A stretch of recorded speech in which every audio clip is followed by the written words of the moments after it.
Pembangunan berkarakter kata orang Sunda, ciri sabumi, cara sadesa, jawadah tutung biritna, sacarana sacarana lain tepak sejen eagle. Sesungguhnya adalah ilmu kenegaraan yang pernah saya baca. Nah, apa artinya? Bahwa pembangunan itu akan melahirkan sebuah nilai identitas, dan identitas yang mulia adalah identitas yang bersenyawa dengan alam. Ketika bersenyawa dengan alam, pembangunannya senyawa dengan alam, maka pembangunannya akan bersifat berkesinambungan menuju keabadian, dan di situ akan ada efisien dari sisi tata kelola keuangan. Saya memberikan contoh, semua gedung kantor pemerintah itu dibikin menjadi sama tingginya, jendelanya dibikin jadi sama, ditutup. Padahal teksturnya harus berubah. Desain pembangunan di kota Bandung yang agak dingin harus berbeda dengan di Cirebon. Di Cirebon harus berbeda dengan di Bogor. Di Bogor harus berbeda dengan Ciamis. Itu yang disebut ciri sabumi. Karena apa? Desain arsitektur yang didasarkan pada tanah, air, udara, dan matahari akan melahirkan penghitungan ruang. Penghitungan ruang akan melahirkan penghitungan udara, sehingga daerah mana yang perlu AC dan daerah mana yang tidak perlu AC. Daerah mana yang listrik pada siang hari nyala, daerah mana yang listrik pada siang hari tidak nyala. Negara kalau mengefisienkan itu saja, dari penggunaan AC, penggunaan listrik di siang hari dimatikan, penggunaan air, itu akan melahirkan biaya rutin pemerintah yang sangat efisien. Sehingga ketika pemerintah menghadapi misalnya tekanan fiskal disebabkan karena adanya kebijakan di mana DBH tidak semuanya diberikan kepada daerah tapi ditunda dulu pembayarannya, mungkin para bupati, para gubernur akan pusing. Saya tidak. Kenapa? Karena saya sudah paham bagaimana cara ngelola keuangan, bagaimana cara mengefisienkan, dan bagaimana cara membangun ritme pegawai. Misalnya begini, tidak selamanya pegawai harus masuk dalam setiap hari kalau tidak produktif. Kenapa? Karena pegawai yang masuk tiap hari justru tidak produktif, Pak Ketua. Kenapa? Masuk tiap hari dia gunain listrik, dia menggunakan internet, kemudian dia menggunakan air, dia dari rumah ke kantor dia harus menggunakan transport. Di kantornya barangkali dia bisa tidak bekerja, malah mengganggu temannya. Sehingga kebijakan WFH di Jawa Barat hari ini justru melahirkan produktivitas yang tinggi dan efisiennya biar rutin pemerintah. Kenapa itu dilakukan? Karena saya merasa bahwa pemerintah itu tidak boleh mewariskan hutang pada periode yang berikutnya. Justru tugas pemerintah itu adalah mengelola dan membuat investasi dalam kepentingan jangka panjang, bukan menyerap. Sehingga saya selalu menentang kalimat anggaran tidak terserap. Tidak. Bagi saya itu tidak penting. Buat apa anggaran pemerintah diserap? Hanya kegiatan rutin pegawai, hanya kegiatan pertemuan, hanya kegiatan kunjungan-kunjungan, hanya kegiatan diskusi-diskusi tanpa henti. Sedang kemiskinan tidak selesai, pendidikan tidak selesai, pelayanan dasar masyarakat tidak selesai. Berikutnya seperti itu lagi, berikutnya seperti itu lagi. Maka kita tidak akan sampai pada puncak tujuan kita merdeka. Maka saya melihat ini yang disebut dengan hari ini adalah birokrat berpuasa, rakyat berpesta. Sehingga kebijakan di Jawa Barat hari ini misalnya, saya boleh menyampaikan penghitungan. Jabar punya tunggakan, dan tunggakannya bukan pada masa kepemimpinan saya. Itu tunggakan yang lama. Tidak bayar BPJS 350 miliar. Dan baru dibayar 340, baru bayar 50. Saya menghitung. Kita bayar 290 atau uangnya kita tunda untuk layanan masyarakat yang tidak masuk BPJS. Yang tidak masuk BPJS ternyata jumlahnya sangat banyak. Kalau ini dibayarkan, maka ini tidak terlayani, sehingga kami memutuskan uangnya ditunda tidak dibayarkan, tapi seluruh rumah sakit di Jawa Barat dan sebagian di Jakarta di MOU-kan. Seluruh rakyat Jabar, mau kaya mau miskin, kalau masuk rumah sakit kelas 3, pemerintah provinsi menjamin pengobatannya. Itu yang diinginkan oleh kami. Kenapa? Karena dalam penghitungan kami, ketika pemerintah membayar BPJS jauh lebih mahal dengan membayar langsung ke rumah sakit. Membayar langsung ke rumah sakit, kami membayar uang yang digunakan untuk berobat. Kami tidak bayar direktur, kami tidak bayar komisaris, kami tidak bayar kantor, kami tidak bayar kanwil. Kami hanya membayar orang yang sakit. Tapi bayar BPJS kita membayar komponen biaya birokrasi BPJS yang begitu besar. Cara ini ditempuh, kenapa cara ini ditempuh? Karena kondisi keuangan yang berat. Kita harus berikhtiar. Pencipta, pengabdi, yang penting bernapaskan Islam. Bernapaskan Islam itu artinya pemerintah mengutamakan keselamatan warganya dibanding kepentingan apa. Hari ini saya melihat ada sebuah peristiwa besar di negeri ini. Apa peristiwa besarnya? Ada negara yang kokoh berdiri di embargo puluhan tahun. Saya tidak bicara ini dari sisi agama. Saya bicara persoalan kedaulatan.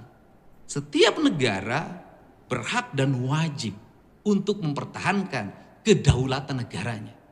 Setiap negara berhak untuk menentukan pemimpinnya sendiri apapun hasilnya. Dalam perspektif itu saya melihat kenapa Iran bisa bertahan. Karena satu, pemerintahnya efisien.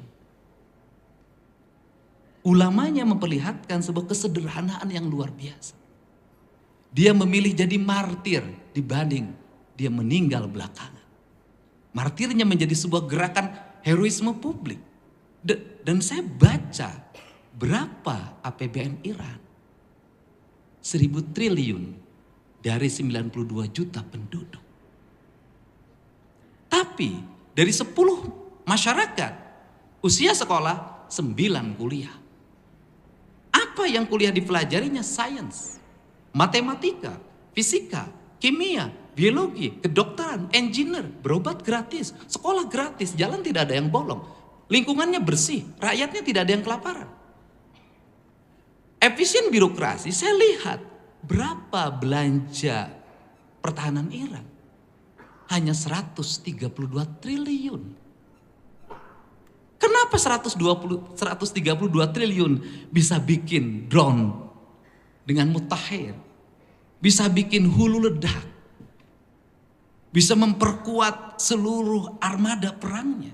Bisa berperang dengan gagah, mempertahankan keyakinannya. Karena dia membuat sendiri. Karena negaranya efisien. Perguruan tingginya melahirkan orang-orang hebat yang bekerja di bidang sains, penelitiannya kuat.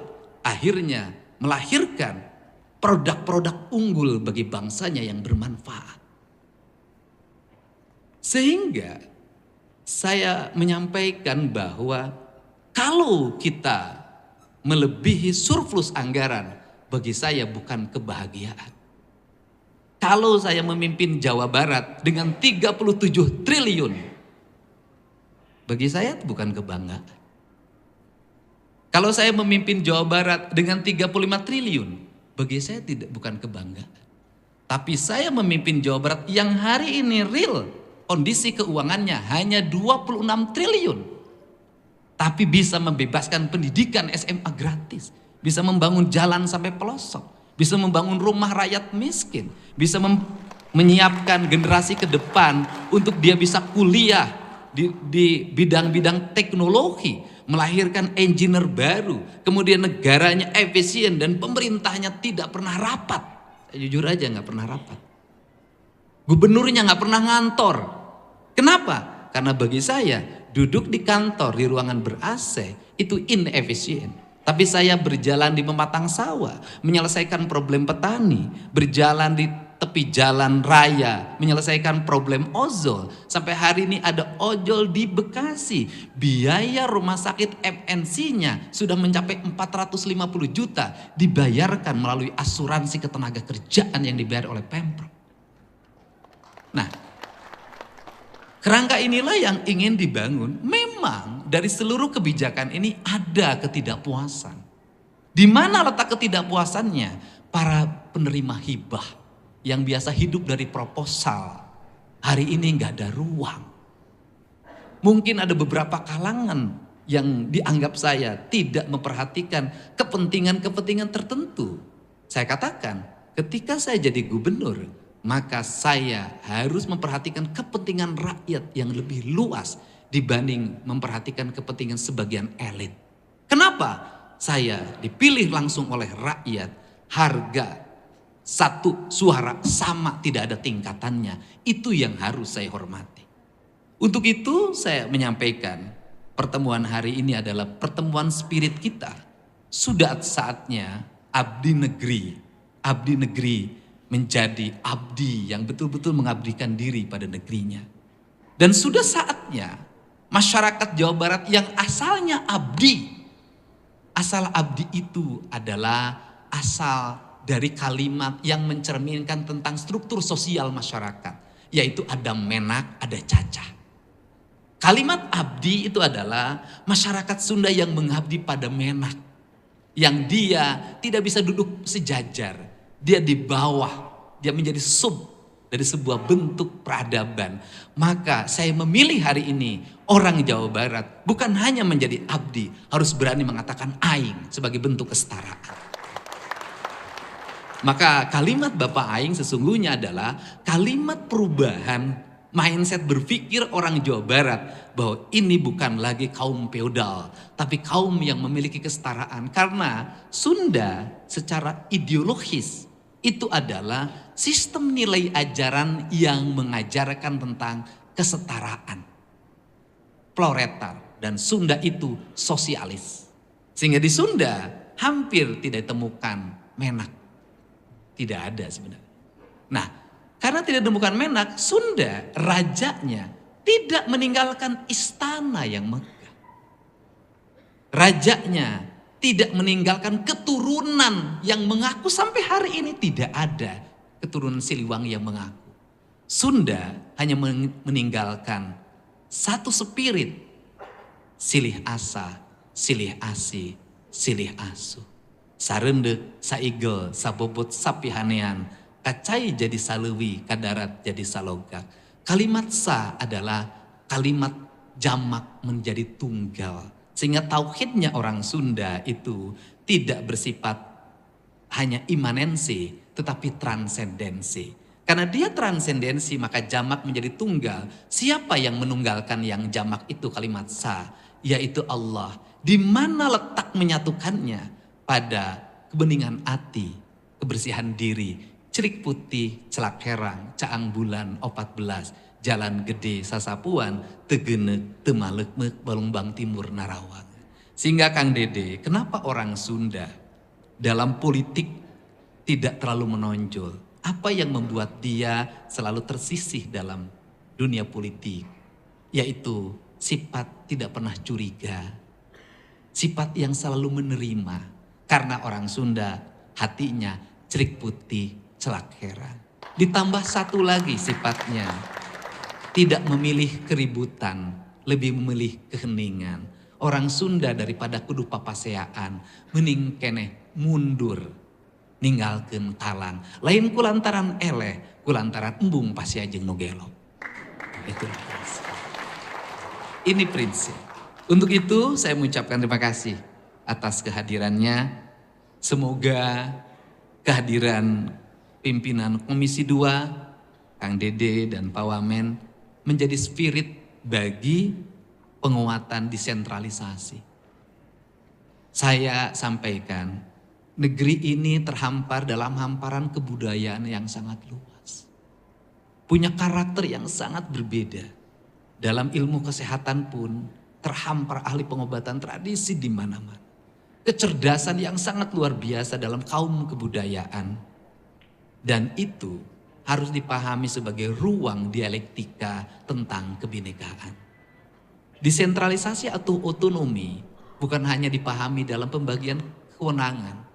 Bukan hanya dipahami sebagai bagian pembagian keuangan antara pusat, daerah sampai desa. Tetapi harus dipahami sebagai sebuah ruang di mana kekuatan daerah itu adalah penting. Kenapa? Ketika negara dalam ancaman, kalau semuanya terlalu terpusat, daerah-daerah mengalami kelemahan, maka menghancurkan Jakarta berarti menghancurkan Indonesia. Kalau desentralisasi berjalan dengan baik, otonomi bukan hanya keuangannya, tapi otonomi adalah kemandirian manusia untuk hidup pada lingkungannya sebagai manusia Indonesia seutuhnya, di mana dia di sana lagi bumi dipijak, di sana langit dijunjung. itu akan melahirkan daerah yang kokoh. Melahirkan daerah yang kokoh terbukti. Belanda tidak bisa menguasai Nusantara. Berat, karena perlawanan satu tempat itu berat menundukkannya. Terhampar sebuah keragaman yang luar biasa. Ragam dalam makanan, ragam dalam pakaian, ragam dalam bahasa, ragam dalam berkesenian, ragam dalam berkebudayaan melahirkan sistem pertahanan yang kuat di mana-mana. Sehingga problem yang ada di Jakarta tidak akan memiliki implikasi yang terlalu luas bagi daerah. Kekuatan itu terbukti ketika reformasi 99, banyak orang yang menganggap ekonomi kita bangkrut. Ekonomi kita rontok di mana perbankan hampir kolab, ras di mana-mana, antrian orang mengambil uang di mana-mana. Ternyata di beberapa wilayah malah surplus ekonominya. Kenapa? Daerahnya masih kuat menghasilkan beras, daerahnya masih kuat menghasilkan karet, daerahnya masih kuat menghasilkan kopra, daerah masih kuat menghasilkan kopi dan beragam di berbagai daerah. Dan itu yang menyelamatkan Indonesia. Sehingga saya termasuk orang yang berpendapat tidak boleh ada penyeragaman tanaman di semua daerah. Tidak boleh ada penyeragaman produk di semua daerah. Kenapa? Itu adalah ancaman bagi ketahanan negara. Kenapa? Dengan keanekaragaman itulah Indonesia sulit dibaca dan sulit ditaklukkan. Kita beda dengan Timur Tengah yang homogen. Kita beda dengan Eropa yang homogen. Kita adalah Indonesia yang dibangun dalam hamparan Nusantara yang memiliki keanekaragaman warna dan cara berpikir. Memang sulit mengelola yang berbeda, tetapi ingat ketika disatukan maka dia sulit untuk ditaklukkan. Untuk itu saya mengucapkan terima kasih. Semoga pertemuan hari ini menjadi pertemuan yang berikan spirit. Semoga selepas pertemuan ini besok APBD Jawa Barat naik lagi ke 31.